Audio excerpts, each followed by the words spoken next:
नमस्ते, पत्की हॉस्पिटल के YouTube channel में आप सबका स्वागत है। पिछले वीडियो में हमने देखा था कि IUI प्रोसेस कौन से पेशेंट्स में नहीं करते। आज हम देखेंगे कि IUI प्रोसेस कौन से पेशेंट्स में करते हैं।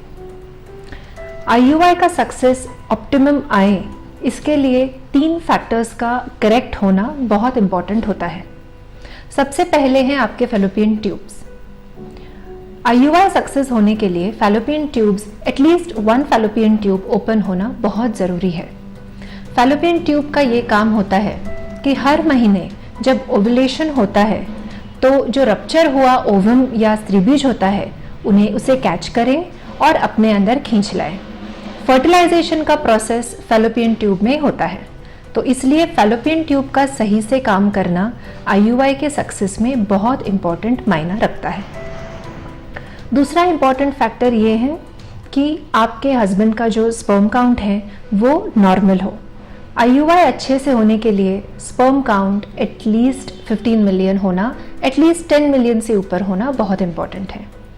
और तीसरा इम्पॉर्टेंट फैक्टर ये है कि आपका यूट्रस अंदर से अच्छा हो, यानी यूट्रस के अंदर कोई एडेजन्स ना हो या कोई बड़ी बड़ी गांठें ना हो, या यूट्राइन कैविटी जो है वो कभी कभी कॉम्प्रेस होती है, छोटी होती है, उसके अंदर सेप्टम यानी एक तरह का पर्दा होता है, तो ऐसा ना हो, यूट्रस अंदर से अच्छा हो। तो जब ये 3 चीज़ें नॉर्मल हैं, करेक्ट हैं, ये कंफर्म हुआ है, तब जाके आपको IUI करने के लिए कहा जाता है। तो सबसे पहले इम्पॉर्टेंट इंडिकेशन IUI का ये है कि अनएक्सप्लेन्ड इनफर्टिलिटी।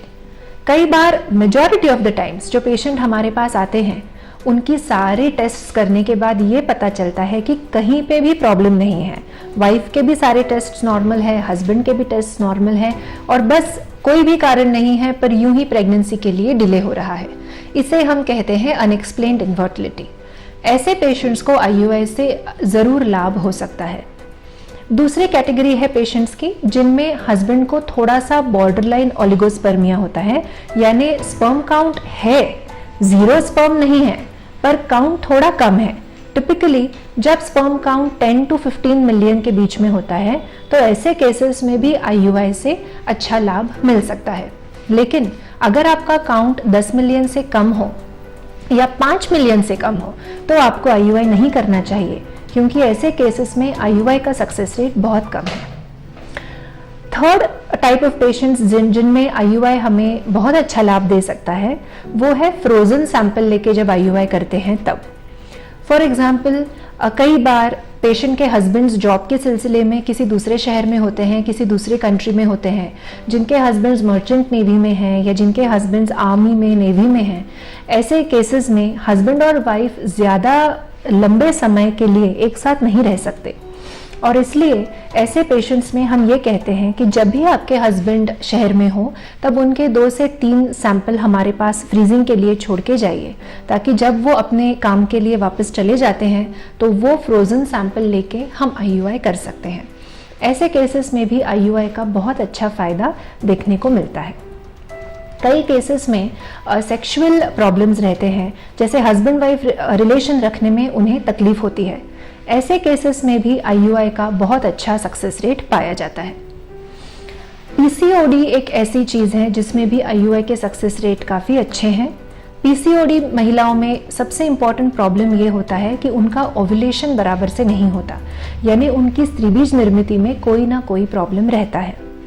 ऐसे केसेस में हम गोली इंजेक्शन द्वारा अच्छा ओव्यूलेशन सबसे पहले अचीव करते हैं और ओव्यूलेशन के बाद IUI प्रोसेस किया जाता है। तो PCOD महिलाओं में भी IUI का सक्सेस रेट अच्छा है। तो ये अलग अलग क्राइटेरिया हैं पेशेंट्स के जिनमें IUI करके अच्छा सक्सेस आप पा सकते हैं। जब हम अच्छा सक्सेस कहते हैं तो आपको ये मन में रखना ज़रूरी है कि IUI का पर साइकिल सक्सेस रेट बस 20 to 25% है। ये IVF की तरह 80-70% नहीं है। इसलिए किसी भी पेशेंट में IUI के 2 से 4 साइकिल करके हमें रुक जाना चाहिए। लगातार IUI करके उसका सक्सेस रेट नहीं बढ़ता। अगर इस सिलसिले में आपके मन में कोई डाउट हो तो आप मुझे कमेंट सेक्शन में ज़रूर पूछें। Thank you.